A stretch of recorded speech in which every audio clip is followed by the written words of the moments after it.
Okay, we had to change sites. I don't know what the problem is. Every time I use my website, it's the same thing. So I don't know what I should do. Just stay on YouTube for a while. So whoever is watching, get into the chat, say hello. Now, this is going to sort of be a repeat of this afternoon's lesson. This is entitled, okay, Mike.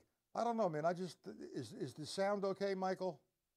I don't know why you were getting like an echo or a loop or whatever. Let me see. Yeah, I see why. Okay. Hello again. Mr. Ed, how you doing? Listen, the sound is okay. This is going to be like a repeat of something sort of what we did this afternoon. I entitled it Triplet Elements, Caffee and Stone Part 2. Okay? So, if you open up to the page 26 in time functionings, you see how he breaks up the triplet. And again, we're going to take one of those, which is going to be the first and third note of the triplet. So what we're going to play with the snare drum would be one, we're going to count in the triplet, one and the, and with the bass drum, one and the.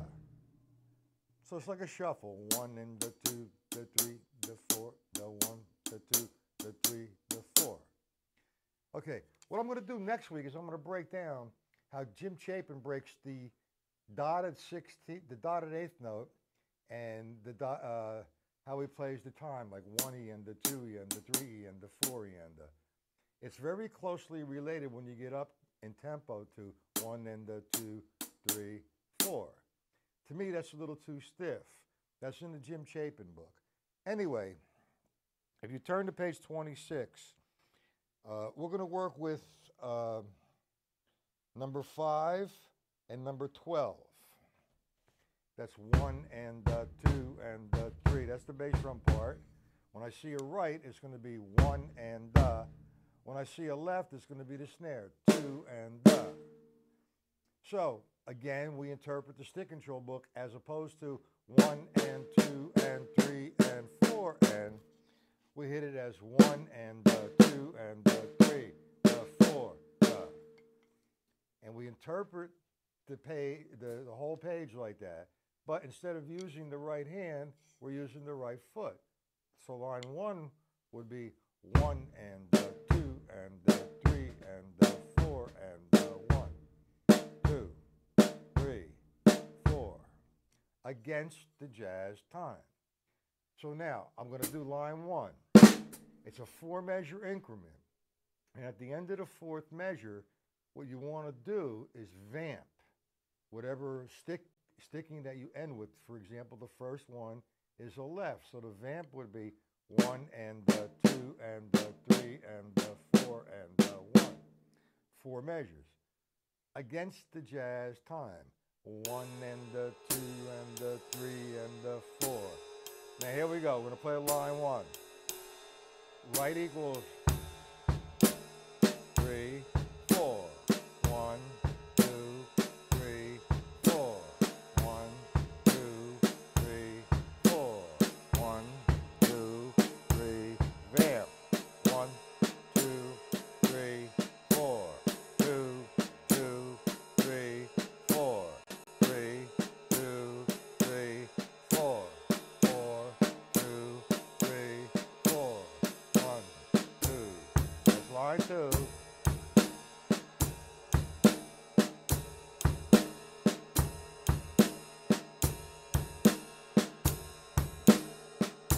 Vamp. So on and so forth. Do we understand that? Yes, no, maybe, by chance. Hello? Any questions to this point? We understand that?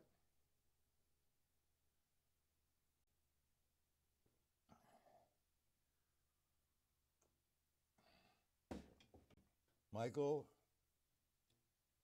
Ed, and whoever else. You understand it, Michael? Okay. I'm working on the videos. Like I said, I'm going to be I'm going to be populating my site within the next week or so, 3 or 4 different videos a week until it becomes insane. If you're a member of the site, you will not have to pay for the videos that I have for sale. If you're a non-member and you want to purchase the videos, well, they're going to have individual price tags on them. I'm not certain of, hey, Ross, we're basically doing the same thing as we did this afternoon. I'm going to add to it, though. Being that Ed and you and Mike have been here, well, Mike is online, and you are also, Ross. We've done a few lessons, and Ed, I think maybe it's just a little new for you. One thing that I want to do, okay, other than playing the jazz time with the triplet elements, making in the stick control formula, and mixing the 2 books together, what I want to do is this. We talked, I did a little bit, I hit on this a little bit towards the end of the lesson. I was playing triplets, 8th note triplets, no accent, on a snare drum. 3, 4. My bass drum was played 1, 2, 3, 4. And my hi-hat 2 and 4. This is the basic foundation to build more elements of the triplet on this particular pattern.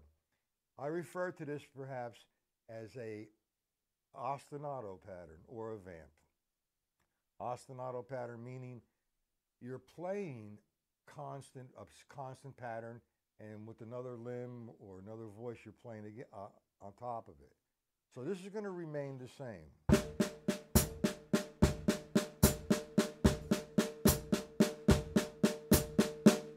Okay, while I'm doing that, I'm going to play the stick control book down. I'm going to eliminate all the lefts. I'm interpreting the book, the page, the line, the book, the page, the line. There you go. Swung. 1 and 2 and 3 and 4 and. But I'm leaving all the lefts out, so I'm going to play just the rights. I'm going to add another voice, the floor tom-tom. So if I just did not do the vamp or the ostinato pattern, and I just played the rights on the floor tom-tom, line 1 would be 1 and 2 and 3, 4. 1 and 2 and 3 and line 2. 1 and 2 and 3 and 4. 1 and 2 and 3 and line 3. 1 and 2 and 3 and we all get that interpretation. And what I'm doing, there's no accents happening. It's one monotone sound with the left hand.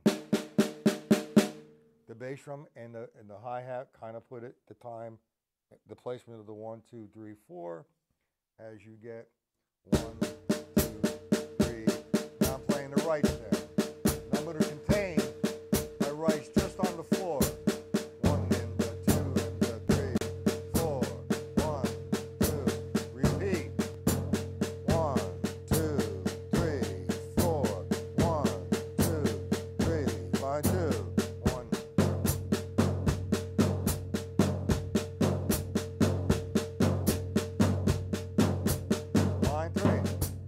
It's hard to talk and do this and watch the screen. Sorry. Line 3.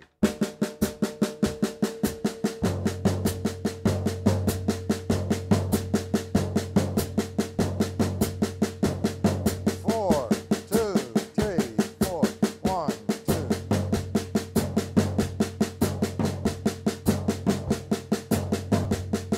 5, 2, 3, 4, 1.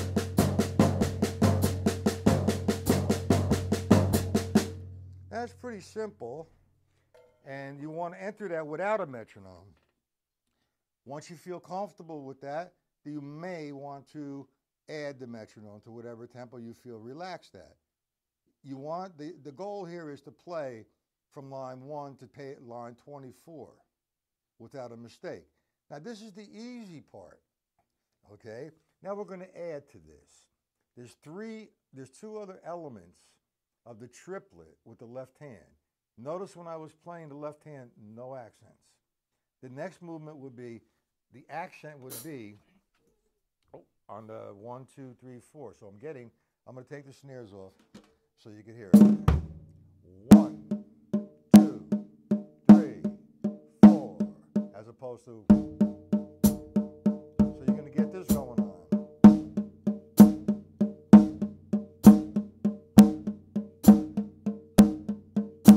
And while you're doing that, now you're going to run down the page on the floor tom-tom. But we're not going there tonight. That's going to be another lesson. I want to add to this triplet without the accent, this one. 1, 2, 3, 4, 1. Okay? Without the accent. This is not a difficult step. It's a very confusing step because you're going to forget what is what. You just have to remember that the left hand is constant. The bass drum is not going to be constant. The bass drum is going to be dictated through the stick control book. So what's going to be constant here is the left hand and the hi-hat. So I'm going to do it slow. I'm going to have 1, 2, 3, 4. 1, 2. No bass drum, no right hand yet. Now here's where it gets confusing. I'm going to play the line, but this time I'm going to say, okay, right, you're the bass drum. Okay, left, you're the tom-tom. So without the triplet, just playing the bass drum and the tom. 1 and 2 and 3 and 4 and 1 and 2 and 3 and 4 and against the triplet with the left foot 2 and 4. 2 and 3 and 4 and 1 and 2 and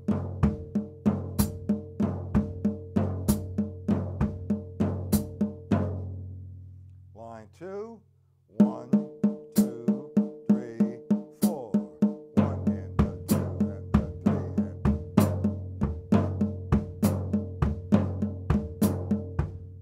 line 3, 1.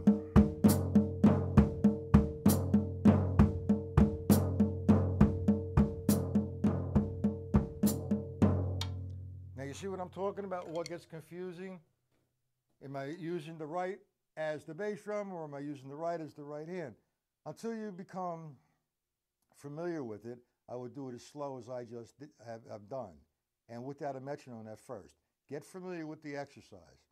Then once you feel good and it's relaxed and you want to hang out with it, find yourself a home on the metronome, a starting point. I would say 60 is a very comfortable place to be with you players in here. Okay, and from 60, run the page down. Try to attempt line 1 to line 24 without a mistake. You don't need to vamp. You're going from line to line. Okay, and that's playing all the rights as the bass drum, all the lefts as the floor tom-tom. And then from that point, once you feel even more comfortable, move it around somewhat. Move it around the toms.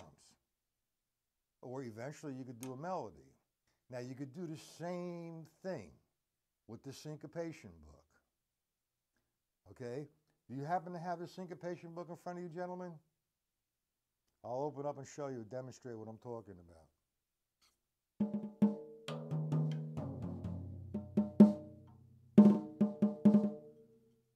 Any response?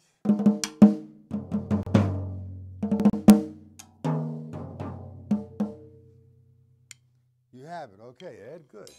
How about you there, Mike and Ross?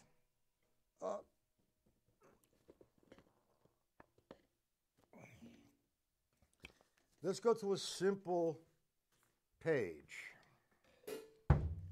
Let's start with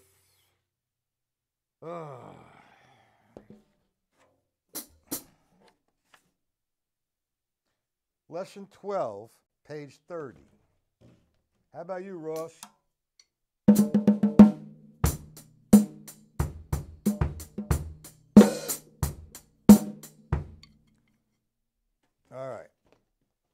with me, gentlemen.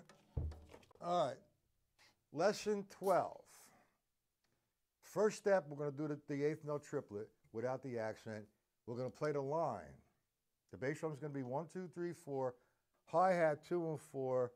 Eighth note triplets constant, no accent. Okay? And we're going to play the line on the floor. So we have 1, 2, 3, 4. 1.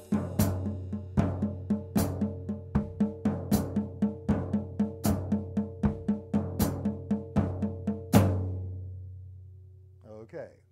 Now, here's where it gets a little insane. If I said we're going to make that without doing the vamp right now, and we're going to play the figure with the right hand, 1 and 2 and 3 and 4, but I want to get a constant 1 and 2 and 3. So I'm going to play the absent notes that are not there with the bass drum, 1 and 2 and 3 and 4 and. You see that, gentlemen? 1 and 2 and 3 and 4 and 1 and 2 and 3 and 1 and 2 and 3 and 4 and. You follow me? You understand that right now? Yes, Y for yes, N for no. See, I always say, and people look at me like I'm a strange person, no disrespect intended to any author. Okay, you got it, Ross. All right, Ross. The Syncopation book is a great book. It's very musical. It's more like you'll see figures like this on the drum chart when you're playing a big band, a jazz gig, or a rock pattern, or a rock gig. Okay, now, what I always say, and I get confused, you see me by filling in with the bass drum the absent notes? Well, to me, that's stick control. The whole book is stick control. It all comes from the stick control. Everything you ever need to know is in the stick control book, page 5, 6, and 7. 2 different schools of drumming, rudimental and non-rudimental. Okay? Rudimental, there's 40 rudiments and there's the hybrids. Well, okay, fine. That's field drumming, that's a language in itself. However, if you actually take all 40 of those rudiments, they're all a combination of singles, doubles, and flamps.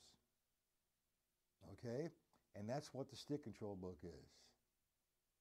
If you look at every one of those lines, the first line is single strokes. The second line is single strokes starting with the left. Third line is double strokes starting with the right. The fourth line is double strokes starting with the left, and then the combinations of singles and doubles thereafter. All hybrid rudiments, all linear lines. It's all there. Okay, but that's the stick control, the syncopation book. Like I said, don't misunderstand. I have no disrespect for Mr. Ted Reed. I love the syncopation book. I get a lot out of the syncopation book. I practice out of the syncopation book. I teach out of the syncopation book. And I create different things from the syncopation book. But bottom line, at the end of the day, it all comes from page 5, 6, and 7. And I will go to my grave saying that. And I don't mean any disrespect to anybody. Okay, so we understand how to do this now 2 different ways with the triplets. We're doing the triplet, 3 different ways. All right, we're going to do the triplet without the accent. Bass drum 1, 2, 3, 4, left foot 2 and 4. And we're going to play the line down with the right hand on the floor.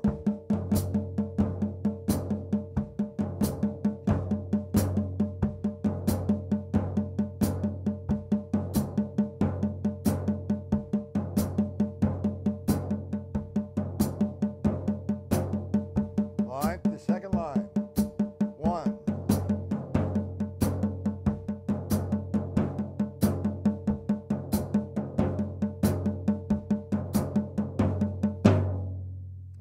accent.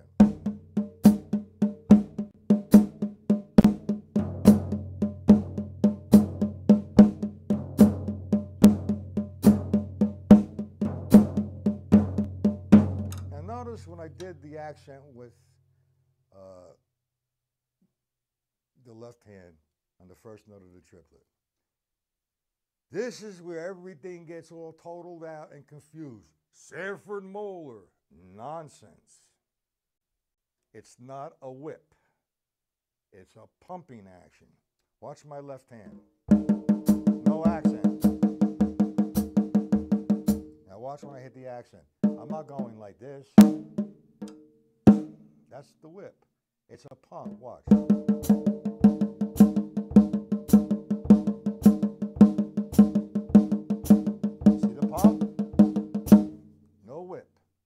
Wherever that comes from, I don't know.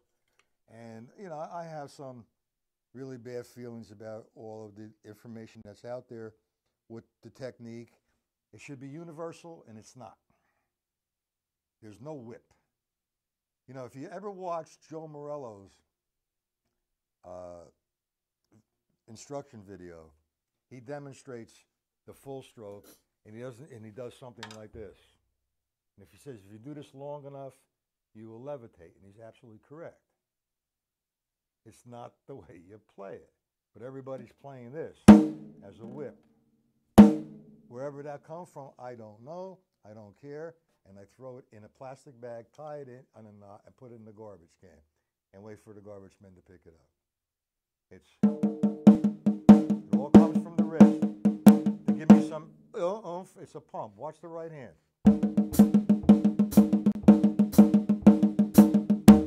See that, Ed? Ed, you probably learned it as the whip. That is an arm stroke. I'm coming from my arm. You have to remember Sanford Moeller. He learned from a Civil War drummer. Okay? And you have to realize a Civil War drummer is on the battlefield. He's engaged. He's up on a hill pounding a drum. So that he's telling the lines or the brigades what they could do. Charge, ready, get aim, fire, left brigade here, bing, get a bong, all that good stuff. And Sanford Moeller's teacher, I don't know who his name was, but you'd have to come from up here. You're banging the hell out of a drum. And those were field drums, were long drums with ropes, and they had calf skin or mule skin. All right? And they had to pound them. And that's who Sanford Moeller learned from. Sanford Moeller said, wait a minute. That's like, you know, out there, man. I mean, I'm not going to hit a snare drum. It absolutely is a wasted motion. Michael would say, wasted motion on the whip. Sanford Moeller would say, wait a minute. You know, I'm not going to play a snare drum in a symphony orchestra that way. Now, Sanford Moeller himself was a great drummer, and was a great educator. And I don't know what symphony orchestra he played with, but he was in the NARD, National Association of Rudimental Drummers, established by WFL #1, the first one. And him and George Lawrence Stone, they call it rudimental. Back then it was only 26, and there was two different schools like I just explained before. But that is a waste of motion. You're playing, you want an accent, it's the laws of physics. I will, you know, I can't, you know, say it enough. I make a video of the level system, and somebody compliments it and says, nice molar. Well, what the hell is molar? And this is not going to be disrespectful. All right? I love Jim Chapin. I thought Jim Chapin was a great instructor. But if it was not for Jim Chapin, there would be no molar system at all. Think about that. Are you thinking about that, Ed? You've been around the block a couple hundred times like myself.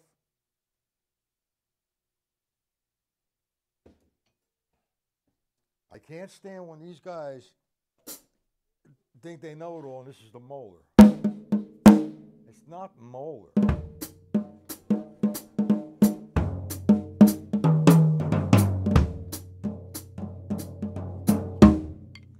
Okay. I'm going to elaborate in the following lessons next week, Monday, Tuesday, Wednesday, and Thursday on YouTube. I have no idea what happened to my website again. I'm getting very upset. I don't know if it's the hosting. It can't be me all the time. I'm doing nothing except the same thing I've been doing, and it works and it don't work. So I don't know what the problem is. But anyway, next Monday, 1 p.m. on YouTube. Monday, Tuesday, Wednesday, and Thursday. I have everyone's email. I will send out time and place of lessons for that week and what's on the agenda. Now, I just hit on this a little bit because I really didn't prepare a whole lot for tonight's lesson on YouTube here. However, if you have any questions on what we've covered, shoot, give me the questions and hopefully I could address them right now. Any questions?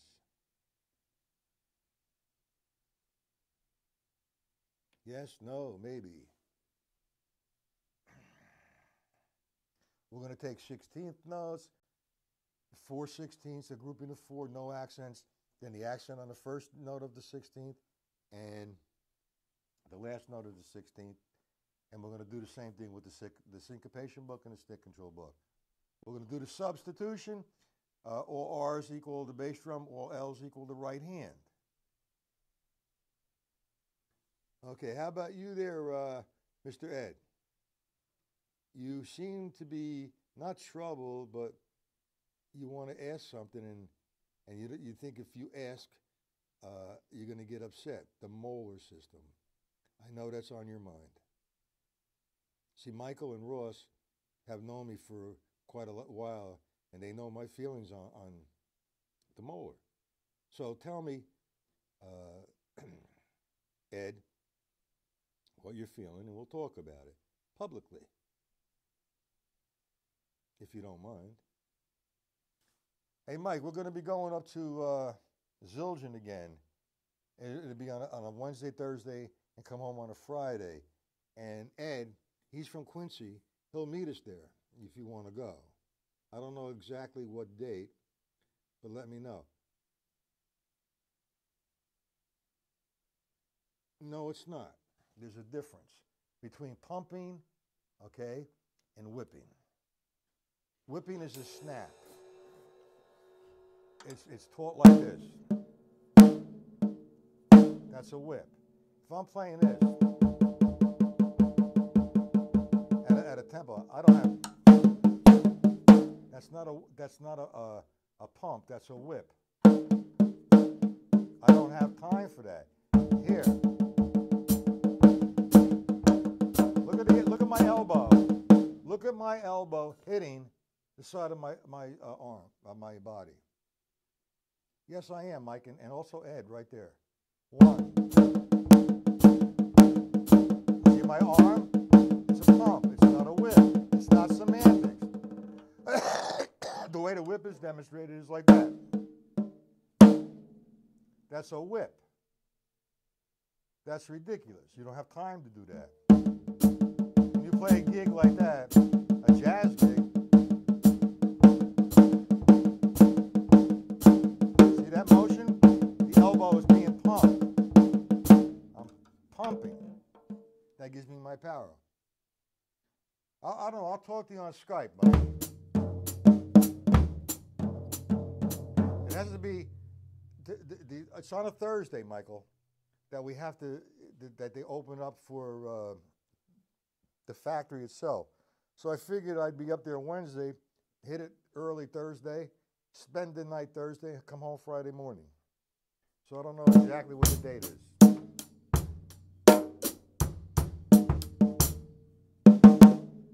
You know, it's the level system. It's not molar. It's not semantics. Sure. I will slow it down. All right. If I'm going to play at a slow tempo like this, I don't need to pump. I don't need what you call the whip. What I need here is is a motion of a controlled stroke. I need a down, tap, up, down, tap, up, down, tap, up, down, tap. Then there's no whip or pump, as I call it. It all comes from the wrist. Now, as I play this faster, to go into the motion, to get a louder sound, I have to bring my elbow out and come in just before the accent. 1, 2. See it come in?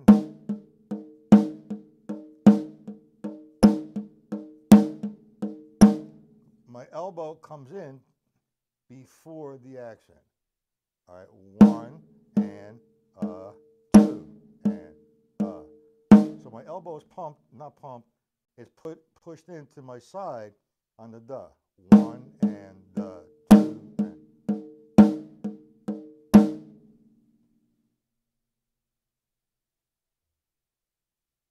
Well, that's because he learned it that way, and because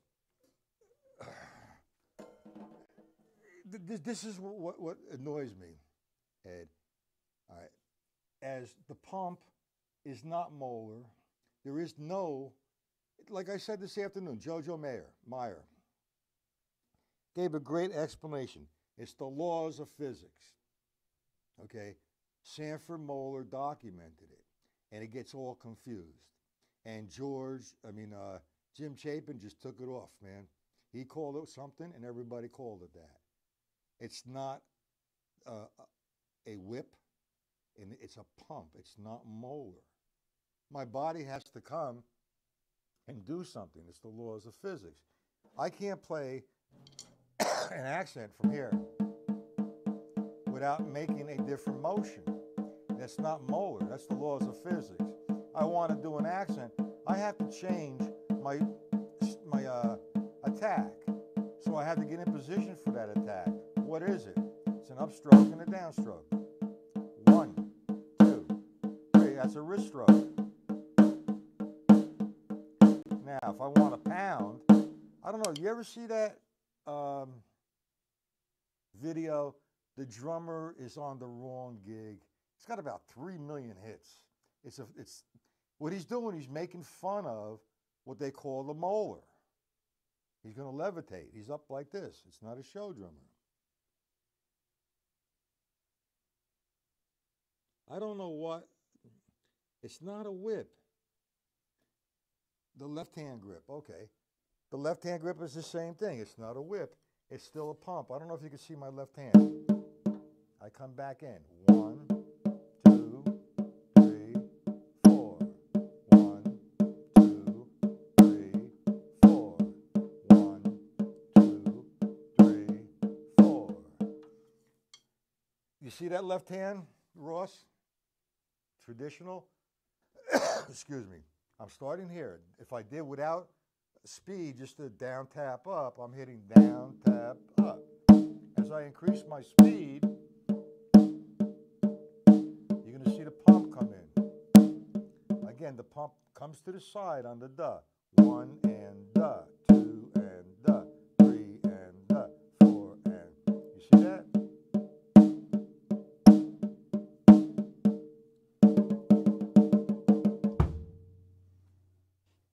Now,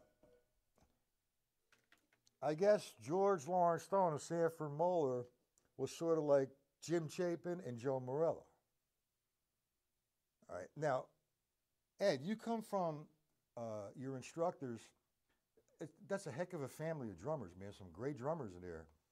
And your teacher, what was his name? DeSanto? I forgot it. What's his name again, Ed? His son is a really great drummer, just as was Sonny Igo and Tommy Igo.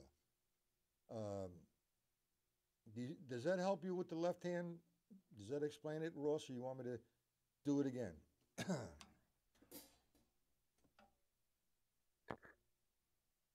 Right. I never heard him. I heard his son. His son is a great, great drummer.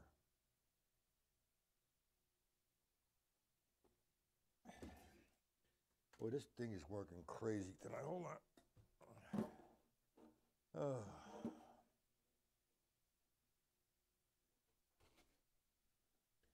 All right, well, we're going to get into a whole drum pad of a lesson on drum pads. What is the difference between a whip, an arm motion, a pump, what it's called, where it came from. I'm doing some research on it. And I really wish the language would become international. You know, the Europeans do it a little different. We do it a little different, and everything's get kind of mixed up. One guy studies with Jim Chapin, one guy studies with Joe Morello, another guy studies with Ted Reed, Freddie Gruber, you know, whoever they are. He has a, what is this going on? Show a review. Okay. He was a member of NARD. That's a good book. I love that book. Interesting. One guy, Charlie Wilcoxon, WFL, Sanford Moeller. Now, Dick DiCenzo. I'm sure he did. See, that's where it gets a little confusing because the rudimental chops is coming from the field drumming, okay? And the field drumming is a totally different kind of thing than what we're doing now. Execution on a drum set. You know, if I'm playing, for example, if I'm doing, just let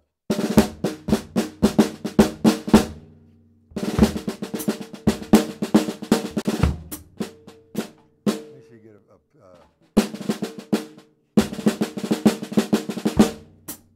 let me see if I get something going on.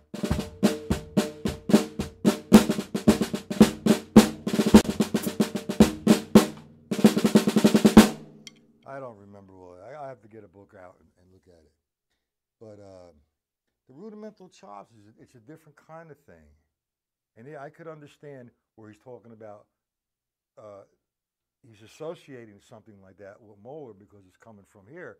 And those rudimental drummers, the drum corps drummers, man, they have some chops. My God. We'll put them on a drum set and playing a funk pattern. It sounds like a march. You know, they don't have that feel. And they're very competitive, which, you know, you shouldn't because this is not a sport. But with all that being said, I need to turn off because it's very hot in this room. And I will be back Monday. So I'm going to label this. It's going to be on YouTube. If you want to listen to it again or watch it again, it's going to be labeled Caffee and Stone Triplet Elements Part 2A. Because I have Part 2 for this afternoon. I can't. Ross, you got to come in and see me,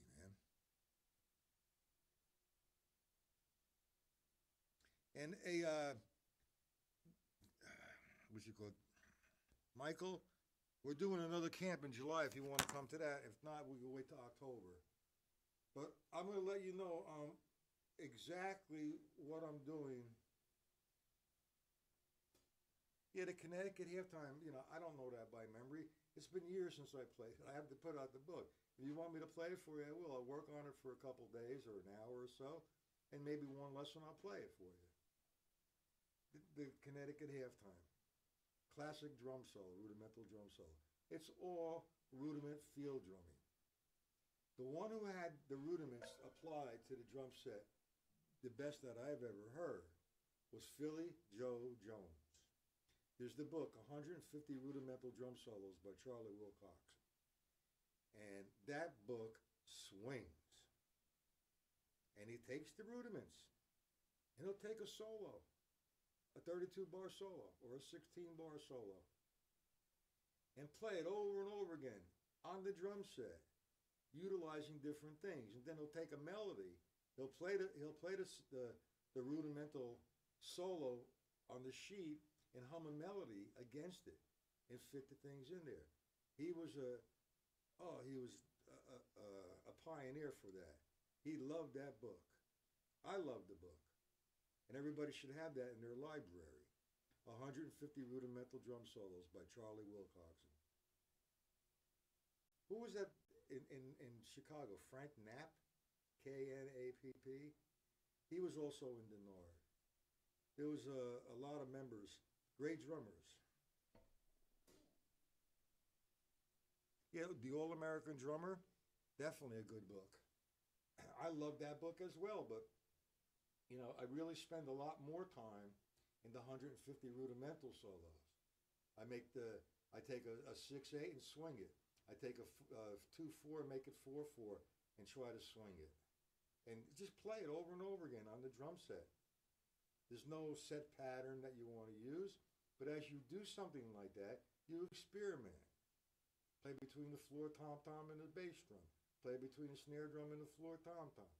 The hi-hat, whatever you want to do. It's a great journey.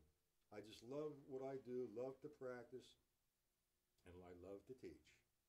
So with all that being said, gentlemen, I will be back Monday, 1 p.m. on YouTube. Tuesday, Wednesday, and Thursday on YouTube, 1 p.m. Eastern Time. And Monday and Wednesday only on my site at 8:30 p.m. Okay? Any questions? No. And we'll get into that pump again, dear Ross. I'll work on it with you. Okay? I'll give you a better explanation, and I'll devote the whole lesson to that and make a comparison. Thank you, Michael, Ed, Ross. You guys have a great night, man. So with that being said, we'll talk later. Have a good night.